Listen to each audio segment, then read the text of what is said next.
Whoa! We got a flat on our Can-Am X3. First, I'm going to show you how we fix that with our Electric Jack Pro and a 1/2-inch impact.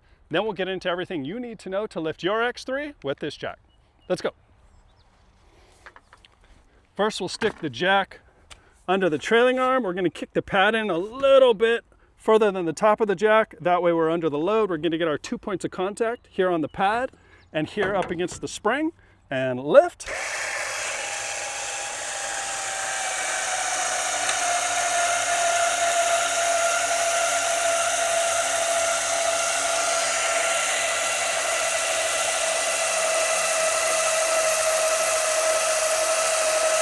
All right, with the car in the air, let's go ahead and put a catch underneath just in case something bad happens.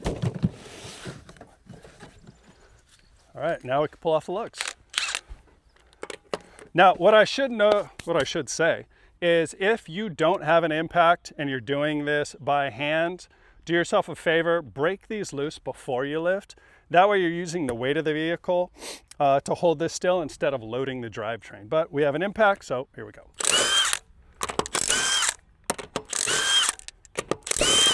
You'll notice I caught all the lug nuts. The reason we're doing that is we're trying to keep them out of the sand. Keeping them out of the sand keeps debris out of the threads.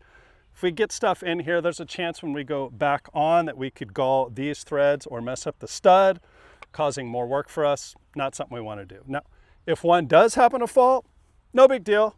Just gonna pick that up, knock it out, blow it out, make sure that's clean, and then we're gonna stick all these in a safe spot.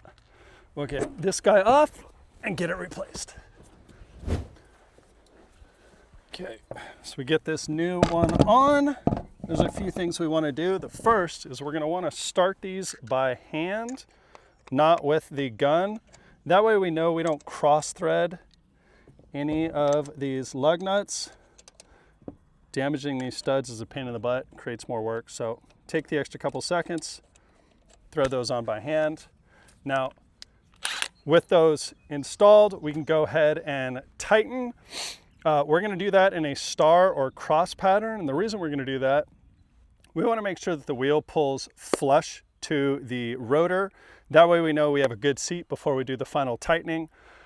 Not all cars, but on some cars, if we did tighten this in a circle instead of a cross, there's a chance that we could pull the wheel in crooked and we would tighten and never know. Then we would go drive the car. That wheel's going to square up over time and it's going to become loose.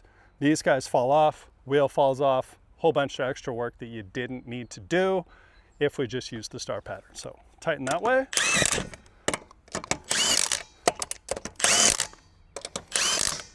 Okay, with this now seated flush, if you have a torque wrench, now is the time to torque the wheel. The way you'd want to do that is lower this jack down so you just have a little bit of weight on here. That way we're not loading the drivetrain. For the torque on this year and model, I think they're around 89 foot-pounds, plus or minus 4 pounds. We don't have a torque wrench. We're in the middle of nowhere. We have an impact, so we're just going to hit this one more time, make sure it's tight. We'll take care of that when we get home. All right, with the wheel tight, we can pull our catch out. We can lower the jack down.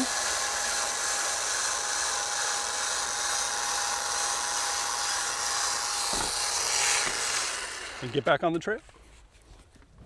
Let's start with the rear lift, but first, grab the jack out of the mounts.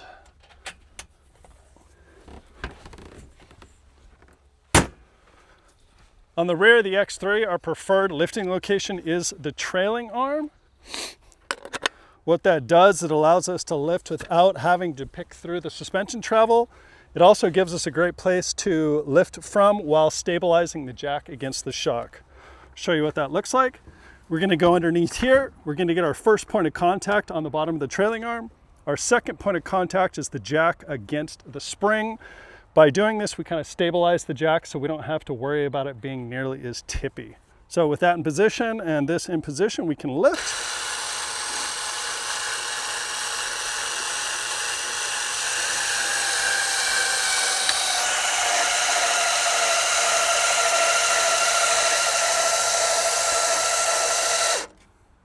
There you go.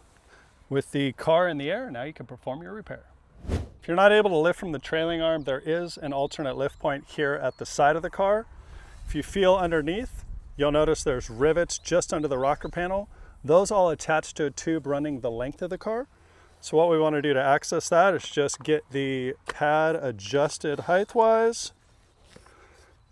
Make sure that pad on the hook is all the way under. That way we're going to contact that tube. We're going to have the bottom of the jack kicked in. That way the center line here on the bolt is directly under what we're lifting. It's going to get the jack to kind of tilt back. The reason that's important is as we lift and the car pivots away from us, the jack is going to stand up. So starting in this position where we're kicked back, that way when we're all the way up, the jack is vertical and in a stable location. So everything is in place. We have our 1-2 points of contact and we can lift.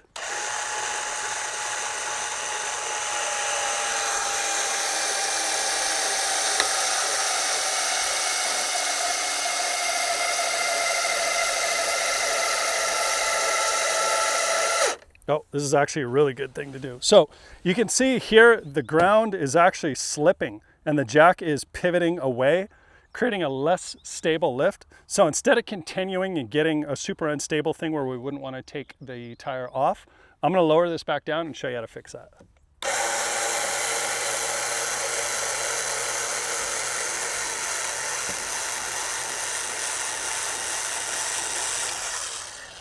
All right, all we need to do to fix that problem is we're actually going to rotate the collar 90 degrees.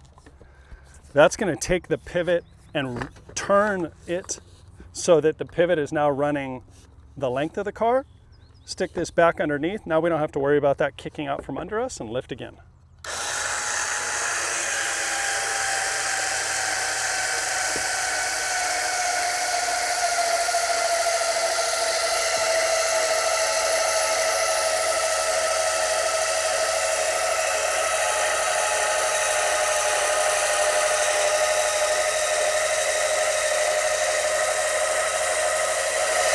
There you are. With that tire in the air, you're ready for your repair. For the front lift, we're going to use the pad again. This time on the upper arm, you can see how it comes down and there's a bend here just under the shock. This area here is much closer to parallel to the ground, so this becomes the safest point to lift. So we're going to grab right there. The way that looks is we'll stick the jack in under the car, getting that pad as far in as we can, creating that first point of contact, second point of contact here up against the body. We have this just off the tire. That way, if this is the repair you're doing, you're not interfering with that job. And with this pointing straight back into the arm, we are good to lift.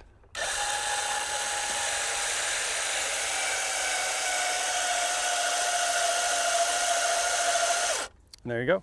With the tire in the air, you are ready for your repair. Before you go, 2 quick tips for you. 1, if your car is drivable, before you start that repair, let's move it to a safe area off the trail. Make sure it's in 4-wheel drive so it doesn't roll. Put that thing in park. It's also going to be nice because now you're not blocking the trail for others and you don't have to worry about getting hit. Plus, a flat, unobstructed area is much easier and quicker to work in. And 2, if your body or any part of your body is going to be under this vehicle while you are lifting, or there's a chance that you may need to get back into the car while you're lifted, please put something under the vehicle to act as a jack stand. This can be a hard shell cooler, a toolbox, spare tire, rock, log, whatever it is, something that's under the car that acts as a catch in case the car moves off the jack. This is going to, 1, make sure that you don't get hurt, and 2, it's going to allow you to get the job done quicker and easier. That being said, today's video had one goal, and that was to show you everything you need to know about lifting your Can-Am X3 safely and quickly, because how you lift it matters. Now, if you have any questions, please leave them below. I am Bryan with AGM. Thank you for watching this episode of How You Lift It, and we'll see you next time.